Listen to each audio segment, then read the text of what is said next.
Hello friends, how are you? So welcome to code various YouTube channel. और मुझे आशा है कि आप लोग सब्सक्राइब करेंगे मेरे चैनल को और साथ साथ अपने फ्रेंड्स को भी सजेस्ट करेंगे अगर आपको अच्छा लग रहा होगा। ठीक है, तो आज हम लोग फिर से पढ़ने वाले हैं नेक्स्ट लेक्चर को स्प्रिंग बूट में। और हम लोग कुछ कर रहे थे इस पे। हाँ, मैंने एक्सेप्शन हैंडलिंग, ठीक है, तो एक्सेप्शन तो मैंने हैंडल कर रखा था। अगर हम यहाँ पे जाएं तो मुझे प्रॉब्लम क्या हो रहा था, सर्विस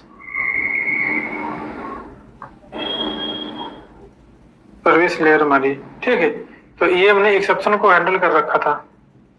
पर प्रॉब्लम क्या आ रहा था, ये जो एक्सेप्शन है मैंने हैंडल करके रीथ्रो कर रखा था। मतलब एक्सेप्शन पहले तो हमने वो केसेस को हैंडल किया जहां पे एक्सेप्शन आ सकता है, ठीक है, वो केस हमने रिपोजिटरी लेयर में किया था। अब इसके बाद में एक्सेप्शन को अब हमने हैंडल किया इसके बाद में, ठीक है। ठीक आने वाली है।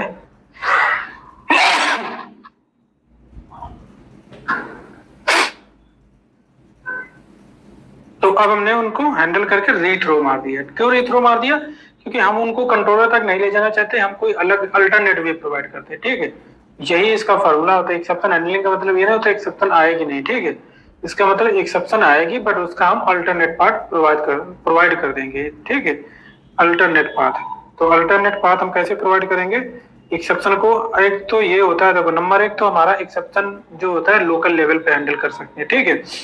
यहाँ पे जो एक्सेप्शन थ्रो होगा यहीं पे हम एक्सेप्शन हैंडलिंग कर सकते हैं, ठीक है। एक मेथड बना लें हैंडलर का और @एक्सेप्शन हैंडलर एक जो इंटरेक्शन होता है उसको हम यूज कर सकते हैं, ठीक है। लेकिन एक होता है ग्लोबल एक्सेप्शन हैंडलर, मतलब जितनी पूरी एप्लीकेशन में एक्सेप्शन कोई है, अगर एक्सेप्शन वैलिड होती है तो वो सारी उसी ग्लोबल एक्सेप्शन हैंडलर से के अंदर जितने भी एक्सेप्शन को हैंडल उसके नेम से जो एक्सेप्शन जो हमने थ्रो किया, जैसे यहाँ पे मैंने दिया है एम्प्लॉई आईडी नॉट फाउंड, इस नेम से फाइंड आउट करेगा कि कौन सा हैंडलर है, वो मैच करेगा एक्सेप्शन को और उसी मेथड को कॉल करके और फिर जो भी आपने रिस्पॉन्स रिटर्न कराया होगा वो रिटर्न कर देगा, ठीक है। तो ये कंसेप्ट होता है एक्सेप्शन आने। तो हम ग्लोबल, ये मोस्ट इंपॉर्टेंट इंटरव्यू क्वेश्चन है, पूछा जाने वाला, ठीक है, मोस्ट फ्रिक्वेंटली आस्क वाला कह सकते हो, क्योंकि एक्सेप्शन हैंडलिंग के बिना तो एप्लीकेशन बना ही नहीं सकते हो ना। तो यहाँ पे आप कैसे वो ग्लोबल एक्सेप्शन हैंडलर कैसे करोगे? तो यहाँ पे एक काम कर सकते हो, ये क्रिएट कैसे होता है वो बाद में बताते हैं। चलो, इसमें एक अलग हम एक्सेप्शंस और एक हम बना लेते हैं handler.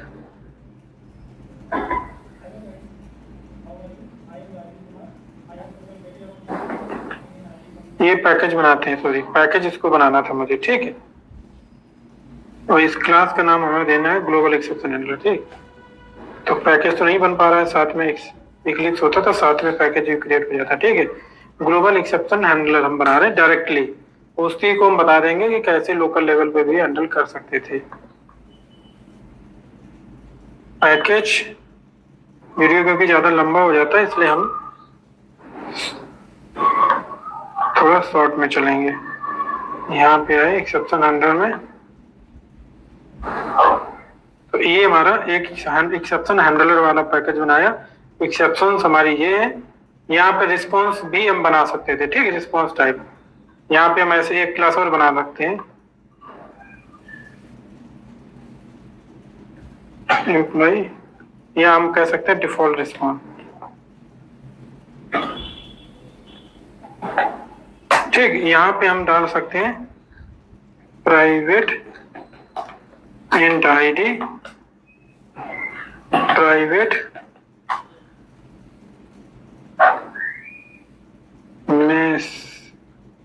Int status code string message, ठीक, ऐसे करके हम दे सकते हैं। और यहाँ पे हम लोग सेम वही डाटा डालते हैं और बिल्डर अभी तो डालते हैं, ठीक, और बाकी बाद में देखते हैं जरूरत पड़ेगी तो इस तरीके से डिफॉल्ट रिस्पॉन्स हम सेंड करवा सकते हैं, ठीक है। तो अब हमने एक्सेप्शन ग्लोबल एक्सेप्शन हैंडल बना दिया, इसमें कुछ नहीं करना पड़ता, कंट्रोलर एडवाइस, ये नोटेशन आप कंट्रोलर, ये आपको याद है अगर एडवाइस, देखो एडवाइस ना यहाँ पे जैसे आया हुआ है, इसका कुछ मीनिंग है, ठीक है। ये जो हम लोग एडवाइस जो है ये पढ़ेंगे एओपी में, ठीक है। ये एक्चुअली बना ही एओपी के थ्रू ही है, ठीक है। इसमें यूज होता है थ्रोज एडवाइस, मल्टीपल एडवाइस होती है, after returning advice, throws advice, ठीक है।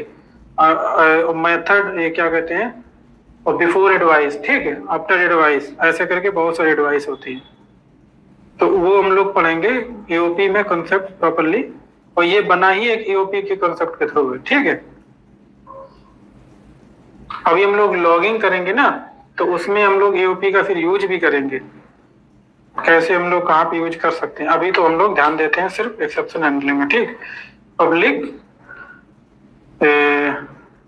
रिस्पॉन्स एंटिटी, और यहाँ पे हम डिफॉल्ट रिस्पॉन्स देते हैं। और कौन सी एक्सेप्शन अभी हम हैंडल करें, यहाँ पे तो मैंने बहुत सारी एक्सेप्शन बना रखी हैं। एक्सेप्शंस में एम्प्लॉय ऑलरेडी एग्जिस्ट, ठीक, एम्प्लॉय मेथड का नाम बना रहे हैं, ठीक। इसको हम थोड़ा ये हाइड कर लेते हैं, ठीक।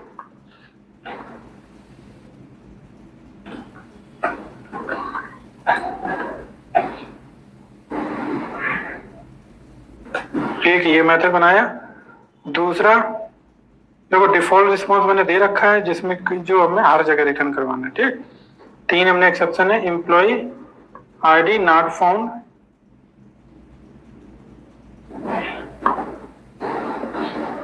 ID not found,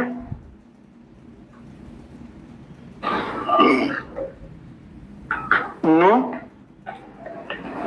employ available, ठीक है। इस तरीके से बना सकते हैं। अब ये जो हमने बनाया है 3 मेथड, ये मेथड कैसे कॉल होंगे, इनको कैसे, मान लो हमने कोई भी एक्सेप्शन आता है कि एम्प्लॉय ऑलरेडी एग्जिस्ट वाली एक्सेप्शन आती है, ठीक है। तो इस मेथड को कैसे वो फाइंड आउट करेगा, ठीक है। स्प्रिंग जो है उसके मान लो डिफॉल्ट हैंडलर के पास चला जाएगा, और वो चेक करेगा कि कहीं अदर कोई एक्सेप्शन हैंडल तो नहीं कर रखी कस्टम वाइज से किसी, तो वो चेक करेगा, मैच कैसे करेगा। तो यहाँ पे @ यूज कर सकते हो, क्या यूज कर सकते हो, @ एक्सेप्शन हैंडलर, ये। और यहाँ पे आप दोगे, देखो पैरामीटर क्या क्या है, यहाँ पे पता चल जाएंगे। सॉरी, पैरामीटर कहाँ गया, दिखा नहीं रहा यार। एक्सेप्शन, ठीक, स्ट्रिंग, वैल्यू पैरामीटर है, ठीक। तो यहाँ पे वैल्यू डाल सकते हो, और वैल्यू किस टाइप का था, यहाँ पे शायद एक्सेप्शन है, ठीक, एम्प्लॉय ऑलरेडी एग्जिस्ट वाला, ठीक, ये एम्प्लॉय ऑलरेडी एग्जिस्ट है। और भी इसमें पैरामीटर होते हैं, हम देख लेंगे। तो इस तरीके से आप एक्सेप्शंस को, अब इसमें क्या करोगे, आप बता रहे हो कि ये एक्सेप्शन अगर आती तो ये मेथड कॉल कर दो, ठीक है। यहाँ पे हम क्या कह रहे हैं, यहाँ पे हम कह रहे हैं एम्प्लॉय नॉट, ठीक। इस तरीके से हमने इनको बता दिया कि एम्प्लॉय, अब देखो यहाँ पे हमने तो रिस्पॉन्स एंटिटी ले रखा है, तो डिफॉल्ट रिस्पॉन्स तो हमें स्टेटस कोड हम यहाँ पे ही सेट कर सकते हैं। बट यहाँ पे अगर हम ऐसे नहीं कर रहे होते, और यहाँ पे हम सिंपली स्ट्रिंग ही रिटर्न कर रहे होते, ठीक है, या ये ऑब्जेक्ट रिटर्न कर रहे होते हैं, अलग से स्टेटस अलग से ऐड कर रहे होते, तो यहाँ पे नोटेशन हम यूज कर सकते थे,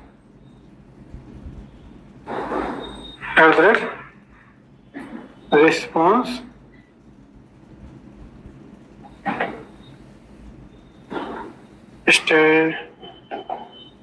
रिस्पॉन्स स्टेटस ही होता है, ठीक है। तो ये हम यूज कर सकते थे। यहाँ पे भी हम multiple property, status code, exception जो भी है, ये पैड रिक्वेस्ट, ये सारा कुछ हम पास कर सकते थे। पर हमने रिस्पॉन्स एंटिटी ले लिया है, तो यहाँ से भी हमारा काम चल जाएगा। कैसे चलेगा, हम रिटर्न मारेंगे, क्योंकि हमने डिफॉल्ट बना रखा है न्यू, और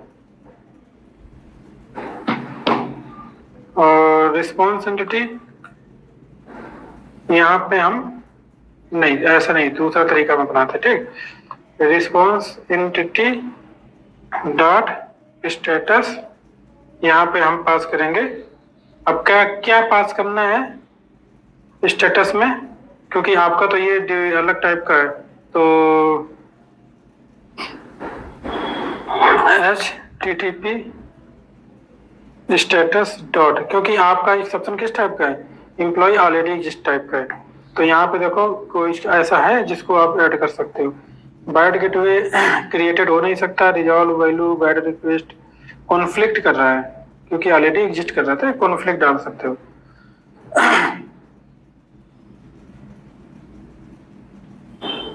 ठीक, या आपने रिस्पॉन्स कोड ऑलरेडी यहाँ पे दे रखा है वेरिएबल, तो वहां पे भी डाल दोगे स्टेटस कोड। यहाँ पे हम कॉन्फ्लिक्ट डाल सकते हैं, क्योंकि हमारा ऑलरेडी एग्जिस्ट है ना।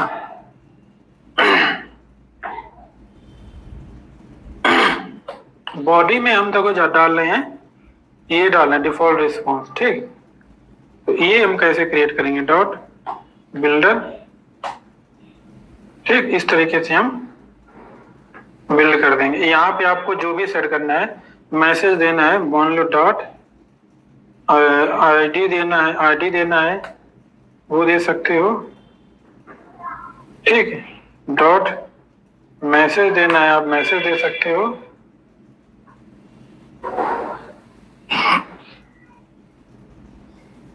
बट ये आईडी और मैसेज आएगा कहाँ से, तो ये शायद ऐसा होता है, कॉमा करेंगे तो एक वेरिएबल होता है यहाँ पे। क्या बात है, सजेशन नहीं दिखा रहा, मैं देख लेता हूँ, जिससे कि हमें रिस्पॉन्स में जो भी आ जाना चाहिए था वो हमें यहाँ पे मिल जाता है। वैल्यू ही है केवल यहाँ, तो कॉन्फ्लिक्ट एरर रिस्पॉन्स न्यू, सही है। स्टेटस देखो यहाँ पे रिस्पॉन्स, मैंने बोला ना यहाँ पे रिस्पॉन्स स्टेटस ऑलरेडी बना रखा है, ठीक है।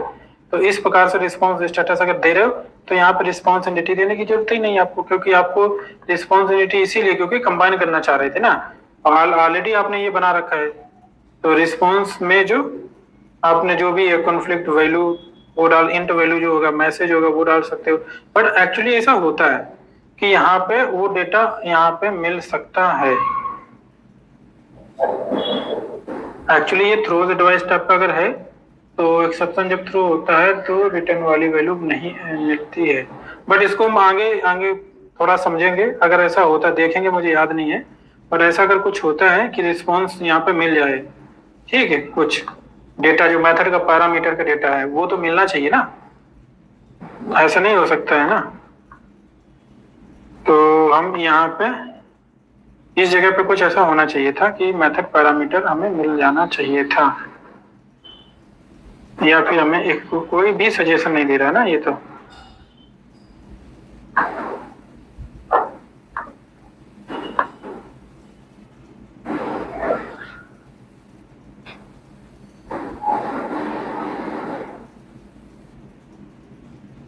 एक वैल्यू ही वेरिएबल दिखाई दे रहा है यहाँ पे, और क्लास टाइप डिफॉल्ट वाली भी दे रहा है, टॉगल टाइप है, कुछ भी ऑलरेडी ये सारा class not found error.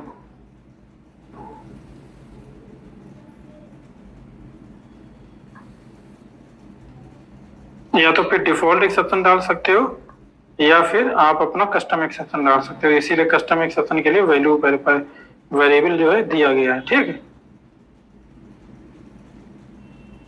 But एक चीज मैं बताऊं, लॉजिक के थ्रू आप अगर सोचोगे तो ऐसा होना चाहिए, जो मेथड के पैरामीटर आया था वो यहाँ पे कैप्चर होना चाहिए, ठीक है। तो वो चीज हम आपको नेक्स्ट लेक्चर में बताएंगे, टाइम ज्यादा खर्च करने के कोई आवश्यकता नहीं है, ठीक है। तो अभी हम ऐसे ही कर दे रहे हैं, और इसको रिस्पॉन्सिबिलिटी बॉडी में चूंकि हमारे पास आईडी है नहीं तो आईडी वाला प्रॉपर्टी हम एम्प्टी ही रखते हैं अभी, ठीक है। आईडी वाला हम एम्प्टी ही रखते हैं, यहाँ पे हम 0 डाल देते हैं डिफॉल्ट में कुछ भी, और मैसेज में हमारा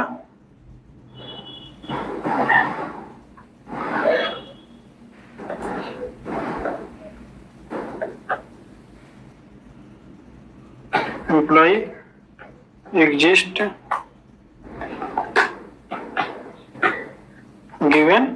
आईडी, ठीक है। एम्प्लॉय जो है हमारा एग्जिस्ट करता है विद गिवन आईडी, और बिल्ड कर दिया आईडी हमने दी, स्टेटस कोड हमारा यहाँ से चला गया, ठीक है। तो HTTP स्टेटस आपको वहां से डालना नहीं पड़ा। तो इस तरीके से आप यहाँ पे कर सकते हो।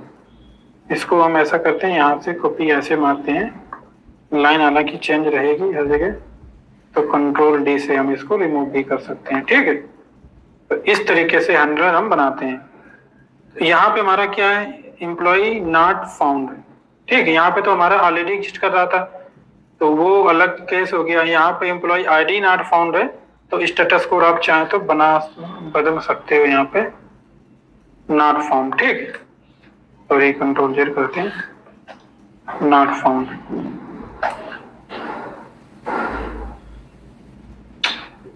नो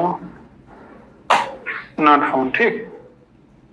इसके बाद में नो एम्प्लॉय अवेलेबल, ठीक है। तो यहाँ पे नो कंटेंट करके एक होता है, वो वाला आप डाल सकते हो, कोई कंटेंट ही नहीं है, ठीक है, नो कंटेंट। और मैसेज में चूंकि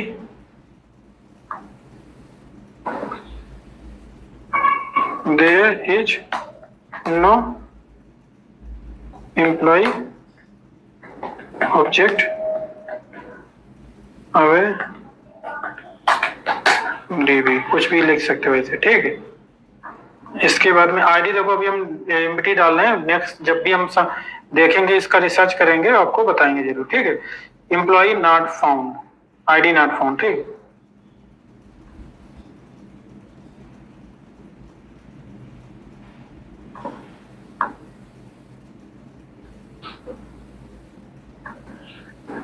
एम्प्लॉय आईडी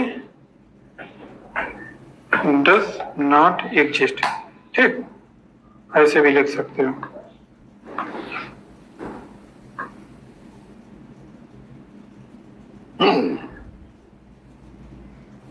क्योंकि हमने रिस्पॉन्सिबिलिटी बना रखा है, डिफॉल्ट रिस्पॉन्स बना रखा है, यहाँ पे स्टेटस अब मैं बार बार दोहराने का कोई मतलब नहीं। तो इस तरीके से आप कंट्रोलर एडवाइस बना सकते हो, ठीक है। कंट्रोल से प्रूव करते हैं, कमेंट में डाल देते हैं @response स्टेटस, ठीक। और इसको हम कभी यूज करेंगे, बाद में देखेंगे, ठीक। अभी तो और चीजें हमें इम्प्लीमेंट करनी है ना इसी में हमें, तो ठीक है। फिर हम आगे इसको स्टॉप करते हैं और दोबारा से हम इसको स्टार्ट मारते हैं।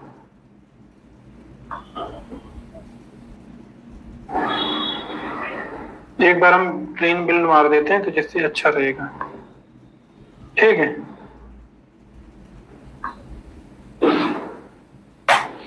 बिल्ड बन रहा है कि नहीं प्रॉपरली,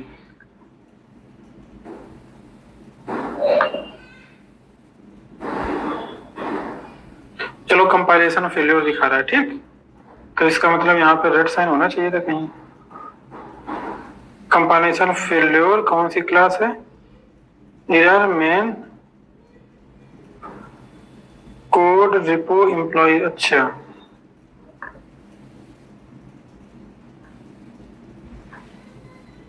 ये मैंने कभी बनाई थी आई थिंक, इसको हम हटा ही देते हैं।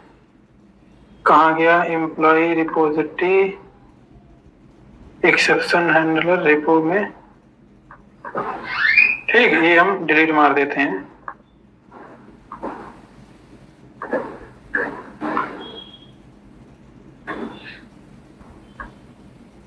तो फिर से हम लोग बिल्ड करते हैं इसको,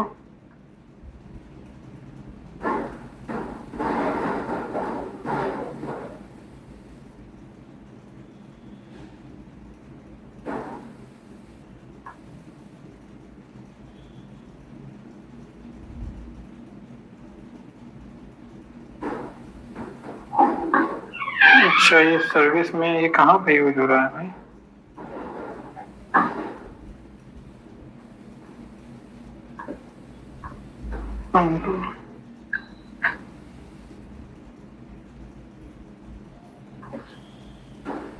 एक बार मेवन को रिफ्रेश कर लेते हैं, ठीक है।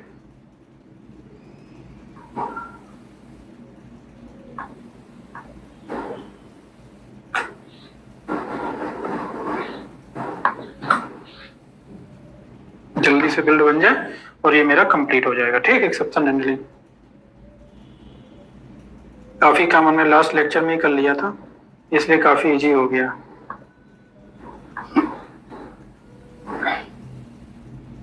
और इसके साथ साथ मैं आपको बता दूं, इसके बाद में मैं एक बार ऐसा करता हूं, क्योंकि अभी हम देखो हमने खुद का अपना डेटाबेस बनाया हुआ है, ठीक, एक तरीके कैश बनाया हुआ है, ठीक है। और अब हम इसके बाद में डिस्कस करेंगे रिपोजिटरी को, क्या कहते हैं, जेपीए रिपोजिटरी, ठीक है। जेपीए क्योंकि डेटाबेस कनेक्शन के लिए यूज होता है मोस्टली, ठीक। अभी हम डेटाबेस को यूज कर नहीं रहे, ना ही मैंने अभी इंस्टॉल किया है सिस्टम में, तो जब मैं इंस्टॉल कर लूंगा तो डेटाबेस से कनेक्टिविटी बताऊंगा। और हमारा जो स्प्रिंग बूट है डिफॉल्ट डेटाबेस प्रोवाइड करता है। क्या प्रोवाइड करता है? डिफॉल्ट है, ठीक है, डिफॉल्ट डेटाबेस प्रोवाइड करता है, तो वो डिफॉल्ट हम यूज कर लेंगे, ठीक है। तो अभी हम देखना एम्प्लॉय आईडी,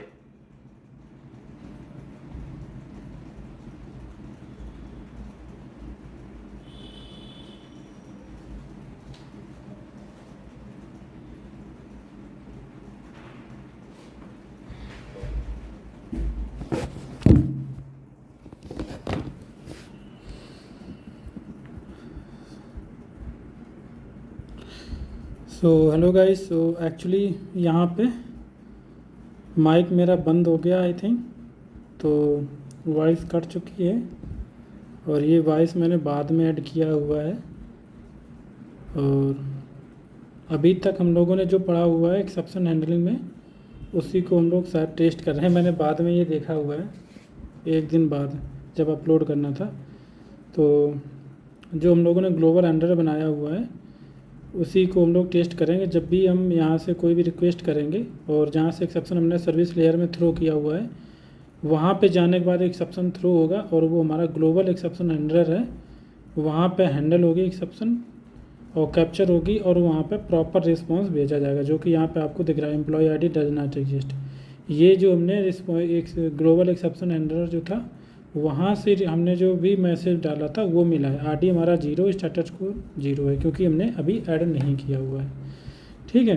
तो अभी हम लोग इसको ऐड कर देंगे और स्टेटस कोड अगर ऐड कर देंगे तो हमें मिल जाए, मीन्स स्टेटस कोड आने लगेगा। बट वो जो फील्ड है आईडी की, वो मैंने फिल नहीं की हुई है क्योंकि हमें वो मिल नहीं रहा था, ठीक है। उसको भी हम लोग बाय द वे इसमें मेथड का पैरामीटर ऐड कर सकते हैं, जैसे कि एम्प्लॉय ऑलरेडी एग्जिस्ट है, इसमें मेथड पैरामीटर में ऐड करके कोई भी मेथड पैरामीटर ऐड कर दें। जस्ट लाइक एक वेब रिक्वेस्ट आता है सर्वलेट का या HTTP सर्वलेट रिक्वेस्ट, तो रिक्वेस्ट डॉट गेट पैरामीटर करके हम निकाल सकते हैं। बट वो मैंने ट्राई किया था पर मिल नहीं रहा था, ठीक है। तो अभी हम आईडी को हटा भी सकते हैं, वैसे ज़्यादा ज़रूरत पड़ती नहीं, आईडी का करोगे ही क्या यहाँ पे, ठीक है। यहाँ पे आपको मैसेज की ज़रूरत है, स्टेटस कोड की ज़रूरत है, जिससे कि आप आइडेंटिफाई कर सकते हो क्या हमारा बग आ रहा है और उसके करस्पॉन्डिंग मैसेज क्या है। क्लाइंट को यही तो चाहिए होगा कि हमें एक्सेप्शन आइडेंटिफाई हो जाए, मीन्स रिस्पॉन्स हमारा है, रिस्पॉन्स टाइप आइडेंटिफाई हो जाए, सक्सेस है या फेल है, और या फेल में है तो वो किस टाइप का फेल है, ठीक है। तो यहाँ पे आईडी जो है, आईडी के बाद में हम अगर स्टेटस कोड ऐड कर सकते हैं, क्योंकि हमने प्रॉपर्टी बना रखा है स्टेटस कोड, तो वहाँ पे हम लोग HTTP स्टेटस डॉट जो भी हमारा स्टेटस है, जैसे कि यहाँ पे हमने डाल रखा है नॉट फाउंड, ठीक है, स्टेटस नॉट फाउंड, तो वहाँ पे सेम हम डाल सकते हैं। तो सेम स्टेटस कोड इसमें भी चला जाएगा, बॉडी में भी, ठीक है। तो वही हम लोग यहाँ पे फिल कर रहे हैं, HTTP star not found dot value कर दिया, तो इससे में वैल्यू आ जाए, क्योंकि ये एक्चुअली इनम होता है, ठीक है। कांस्टेंट इनम कांस्टेंट है। इनम मानना कि मैंने कोर जावा में हालांकि नहीं पढ़ाया हुआ है, बट आपको मैं टाइम निकाल के कभी पढ़ाऊँगा, ठीक है। तो इसी प्रकार आप सभी में ऐड कर दो, तो आप सभी जितने भी आपने हैंडल किया हुआ है, ये ग्लोबल एक्सेप्शन हैंडलर आपको मैं ऑलरेडी बता चुका हूँ कि कोई भी एक्सेप्शन अगर कहीं पे भी पूरी एप्लीकेशन में अगर होगी, तो वो एक्सेप्शन अगर आपने यहाँ पे हैंडल कर रखा है, तो वो यहाँ पे रिक्वेस्ट वो थ्रो करके यहाँ पे हैंडल होगी। एक्सेप्शन कैसे हैंडल होगी आपको मैच करना होगा, ठीक है। मतलब वो जो एक्सेप्शन, जैसे कोई भी एक्सेप्शन आपने थ्रो करी, मान लो कोई भी एक्सेप्शन है रन टाइम एक्सेप्शन में आता है, या जैसे कि index out of bound exception, उसी के corresponding customer ID not found, employee ID not found, इस तरीके से अगर आपने यहाँ पे पास किया हुआ एक्सेप्शन हैंडलर में जो भी एक्सेप्शन पास किया हुआ है, वो सेम एक्सेप्शन यहाँ पे अगर मैच कर रही है तो कॉल यहाँ पे आ जाएगी, अदरवाइज जो डिफ़ॉल्ट एक्सेप्शन हैंडलर होता है वहीं पे जाएगा। ठीक है, तो अभी देखो मैंने फिर से चलाया हुआ है और यहाँ पे देखेंगे स्टेटस कोड आता है या नहीं आता है। तो अब देखो 404 यहाँ पे भी आने लगा और टॉप पे भी एरर रिस्पॉन्स स्टेटस इज 404, इसमें भी आ रहा है रिस्पॉन्स स्टेटस इज 404। तो दोनों जगह आने लगा, बस आईडी का कोई अभी पता नहीं है। ठीक है, क्योंकि आईडी मैंने ऐड ही नहीं किया, वैसे भी आईडी का कोई ज़रूरत नहीं है, बट मैंने यूँ ही फालतू में ऐड कर दिया था वहाँ पे। मैं लेकिन ऐसा होना चाहिए कि अगर हम कोई भी प्रॉपर मेथड, मान लो रिक्वेस्ट पैरामीटर है जो कि हम सर्वलेट में यूज करते थे पहले भी, अगर आपने किया होगा सर्वलेट में काम जेएसपी सर्वलेट में, तो वहाँ पे कोई भी रिक्वेस्ट आती फॉरवर्ड करवा सकते हैं हम। ठीक है, तो रिक्वेस्ट जहाँ जहाँ वो फॉरवर्ड होती जाएगी वो रिक्वेस्ट से आप पैरामीटर गेट कर सकते हो। बट यहाँ पे मैंने ट्राई किया था बट मिल नहीं रहा था, इसलिए मैंने फिर दोबारा आपको दिखाया नहीं है। ठीक है, तो अब इसमें क्या बचा हुआ, आई थिंक ये तो कंप्लीट हो चुका है, मुझे भी नहीं याद है तो मैंने आगे क्या पढ़ाया था, बट देखते जाएंगे। वैसे ही मैं आपको इसमें अपडेट कर देता हूँ इसको। ठीक है, तो इसके बाद में आई थिंक हमारा ये कंप्लीट हो चुका है लगभग में। और नेक्स्ट, अच्छा इसमें हम लोग इस प्लेस पे आई थिंक, हाँ अब मैंने जो डेटाबेस की यहाँ बात आई थिंक हो रही थी कि डेटाबेस जो हमने कैश बनाया हुआ है यहाँ पे, तो कैश को हम रिमूव कर देंगे। क्यों? क्योंकि अब हम लोग इन मेमोरी डेटाबेस यूज करना चाहेंगे। इन मेमोरी डेटाबेस हमारा स्प्रिंग बूट में S2 डेटाबेस प्रोवाइड किया जाता है। ठीक है, तो ये जो कैश वाला जो भी हमने अलग से रिपो बनाया था इसको हम डिलीट मार देंगे, और S2 डेटाबेस से रिलेटेड जो भी लाइब्रेरी है, जैसे कि यहाँ पे ये देखो मैंने ओपन किया हुआ है, यहाँ पे आप इन दोनों को JPA, क्योंकि हम लोग JPA यूज करेंगे, हालांकि JPA भी पढ़ा नहीं है बट आप मैं काफ़ी कुछ बता दूंगा, समझ जाओगे आप। ठीक है, क्योंकि अभी हम किसी रियल डेटाबेस जो हमारा होता है MySQL या SQL सर्वर या ओरेकल, कोई एक डेटाबेस लेकर के या प्रोग्रेस, उसके साथ भी हम लोग प्रोजेक्ट कनेक्शन करेंगे, डेटाबेस से कनेक्शन करेंगे। बट अभी हम लोग कर रहे हैं क्योंकि ये भी एक तरह के डेटाबेस ही मानिए, बस अंतर इतना ही है कि आपको ओरिजिनल डेटाबेस में डेटा नहीं दिखेगा, आप जाके देख नहीं पाओगे डेटाबेस में, और बाकी सेम ही है। यहाँ पे आप प्रॉपर्टी ऐड करोगे, प्रॉपर्टी में क्या होगा, मेन जो हमारा URL, user name, password, driver class name,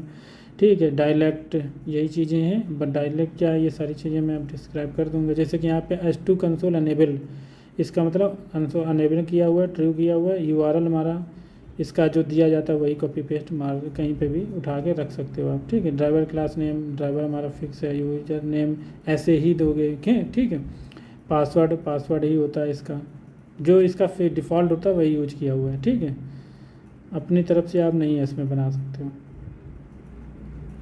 या इसका कंसोल ब्राउज़र जो मेमोरी डेटाबेस है, ब्राउज़र पे अगर हम ओपन कर सकते थे, मैंने किया नहीं हालांकि, तो वहाँ पे दिख भी जाता है, ऐसा नहीं है कि इसका भी कंसोल दिखता है।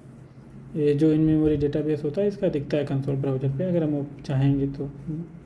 जैसे कि अदर हमारा जो डेटाबेस होते हैं, जैसे कि SQL सर्वर है उसका हमारा मैनेजमेंट टूल होता है, ओरेकल है तो उसका भी UI अलग से होता है उसी प्रकार से। तो यहाँ पे मैंने तो रन कराया, वो सिर्फ हमने क्या डाला हुआ, प्रॉपर्टीज़ डाला हुआ है। देखो डेटा JPA का डेटाबेस प्लेटफॉर्म है, यहाँ पे डायलेक्ट ऐड किया हुआ है, जिसका यूज होता है एक्चुअली कि अगर हमारा कोई भी मेथड जो यहाँ पे लिखा हुआ है, हाइबरनेट की क्वेरी जो या JPA की क्वेरी जो होती हैं उसको हम SQL क्वेरी में कन्वर्ट करते हैं, क्योंकि SQL इंजन जो SQL सर्वर है वो जो इंजन होगा वो समझ नहीं पाएगा उस क्वेरी को। ठीक है, जो JPA से बनती होगी या हाइबरनेट से बनती होगी। ठीक है, तो उस वजह से वो यूज होता है। अब यहाँ पे मैंने रिपोजिटरी बना रखा है, इंटरफेस है। अब यहाँ पे आप कोई भी रिपोजिटरी मल्टीपल टाइप्स की होती हैं, चाहे आप JPA रिपोजिटरी यूज करो या फिर आप CRUD रिपोजिटरी यूज करो या फिर आप रिपोजिटरी यूज करो।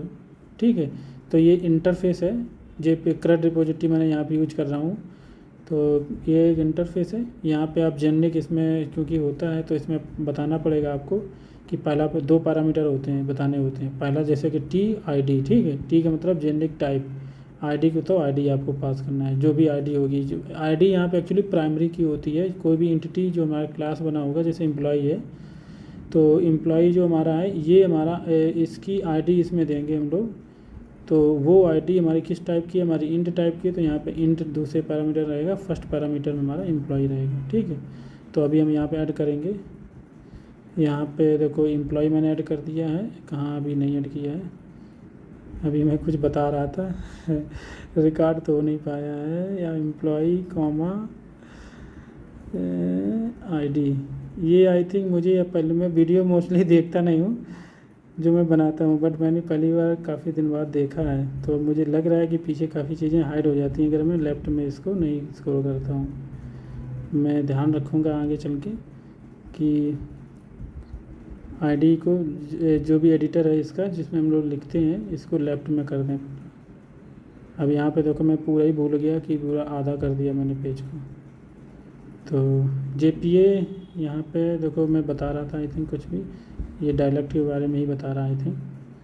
तो ये सारी क्रेडेंशियल हो गई आई थिंक। डिपेंडेंसी हमने ऐड किया है, कर दिया होगा, अगर नहीं किया तो अभी ऐड करेंगे। इसके बारे में सारा कुछ मैं ऑलरेडी बता चुका हूँ आपको, शायद मैं अभी इस वीडियो में तो बता रहा हूँ बट मैं बता चुका हूँ। डाटाबेस प्लेटफॉर्म मैंने डायलेक्ट के बारे में बता ही दिया है। User name, password, driver class name, URL है ना।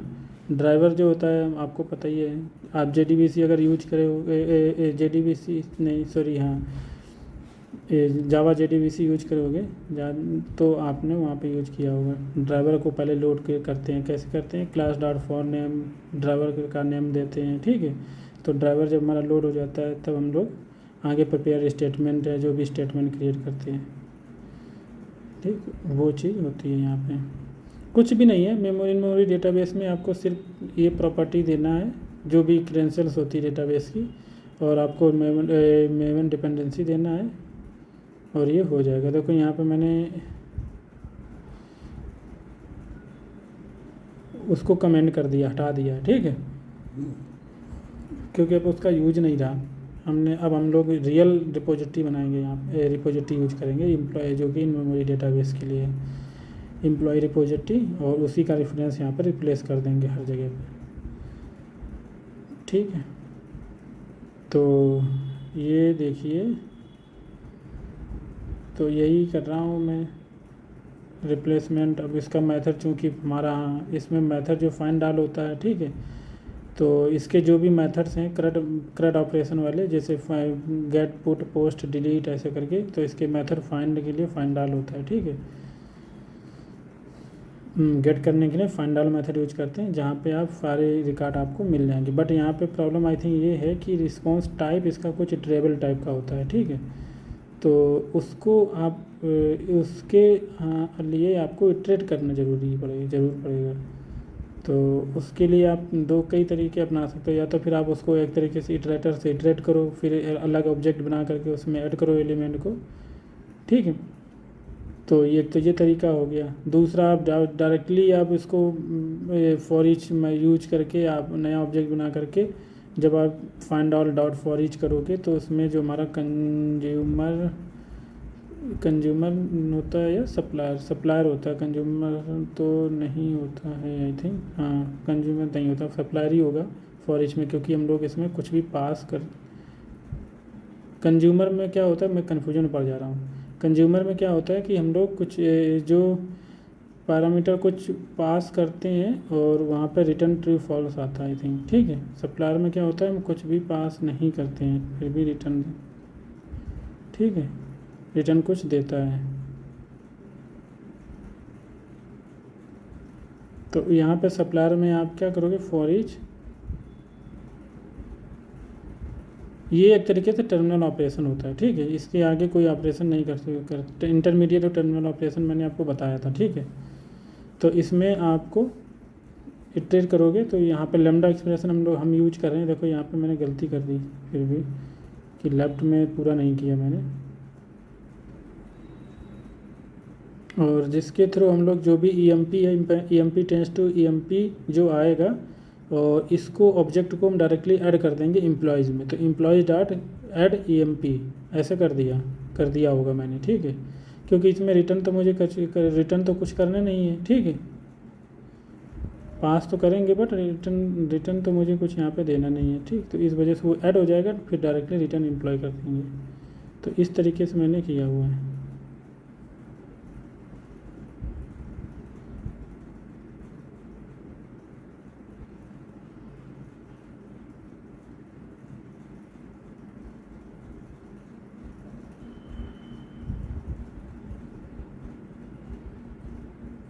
इसमें और मैं बता रहा था कि और कोई तरीका है नहीं है, ठीक है, बट और कोई तरीका ज़्यादा बेटर है नहीं।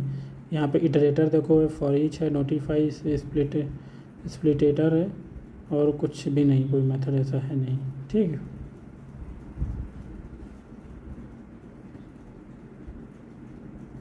सिंपल था। इसमें फॉर ईच करके देखो, यहाँ पे ऊपर दिख रहा होगा आपको, एम्प्लॉयज़ डॉट एड, वही किया है मुझे। यही कर ही सकते थे, ज़्यादा बेटर था। बाकी आप उसको इटरेट करके ज़्यादा लंबा कोड हो जाता है।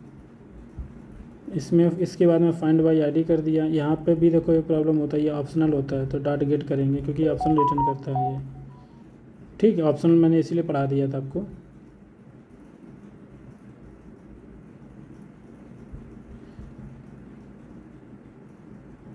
यहाँ पे ऐड करना है, तो ऐड में देखो सेव मेथड होता है, सेव ऑल करके होता है, सेव मेथड होता है वो,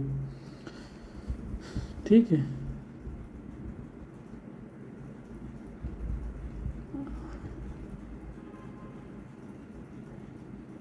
इसके बाद में ये अपडेट मेथड देखो, अपडेट यहाँ पे होता नहीं मेथड, बट मैंने ट्राई किया था, बट यहाँ पे कोई है नहीं, देख लीजिए आप। तो अपडेट दूसरा तरीका यहाँ पे होता है, बट इसको मैं अभी स्किप कर दूँगा, बाद में बताऊँगा। बट मैं वैसे तो अभी बता सकते हैं, क्योंकि हमारा यहाँ पे वैसे भी इतना ज़्यादा टाइम नहीं था, क्योंकि ज़्यादा वीडियो भी लंबी हो जाती, इसलिए शायद मैंने इसमें नहीं बताया था, मुझे याद है, क्योंकि मैं अब बाद में वॉइस ऐड कर रहा हूँ इसमें। बाय द वे इसको हम कर सकते हैं, आप इसको दूसरी तरीके से, पहले आप गेट करोगे ऑब्जेक्ट को, गेट करने के बाद में गेट करने के बाद में उसमें वैल्यूज को सेट कर दोगे जो भी अपडेट करनी है, और फिर बाद में उसको सेव कर दोगे। तो यही तरीका होता है, यही तरीका यूज होता है मोस्टली। अगर अपडेट होता भी तो भी मोस्टली यही तरीका यूज करते हैं। हाइबरनेट में हम अगर पढ़ाएंगे तो वहाँ पे अपडेट होता है, ठीक है, बट उसमें भी एक प्रॉब्लम होती है, मान लो, क्योंकि बहुत सारे एम्प्लॉयज़ अगर मान लो पर कस्टमर हैं वो जो कि एप्लीकेशन को यूज कर रहे हैं, तो एक ने किसी ने गेट कॉल कर दिया, तो वो जो सेशन होता है हमारा, तो कई लेवल के सेशन होते हैं, सॉरी कैश जो होती है कई लेवल की होती है, जैसे है ना। तो जो सेशन लेवल कैश होती है वहाँ पे डेटा रिकॉर्ड आ जाता है। अगर वहाँ पे रिकॉर्ड कोई वही सेम आईडी के थ्रू आ गया, वही सेम आईडी के थ्रू आप अगर डायरेक्टली न्यू ऑब्जेक्ट बना के अपडेट करोगे तो नहीं अपडेट होगा, तो वहाँ पे एक्सेप्शन थ्रो करता है। तो ये कि इस केस के लिए, इस केस को मर्ज के थ्रू हम लोग अपडेट करते हैं, तो मर्ज के थ्रू यहाँ पे सॉल्व होता है। बट यहाँ पे तो कुछ ऐसा है नहीं, तो इसलिए बेस्ट तरीका हम लोग अपनाएंगे। आई थिंक ये लाइट चली गई थी इसके बाद में, ठीक है गैस। तो थैंक यू, मिलते हैं नेक्स्ट लेक्चर में। बाकी ये दोबारा से हम लोग फिर नेक्स्ट लेक्चर जो हमने बनाया है उसमें बताया हुआ है सर काफ़ी कुछ, ठीक है। तो कोई ज़रूरी नहीं है, अभी हम यहाँ से स्टॉप करते हैं क्योंकि लाइट चली गई यहाँ पे। Thank you guys, bye.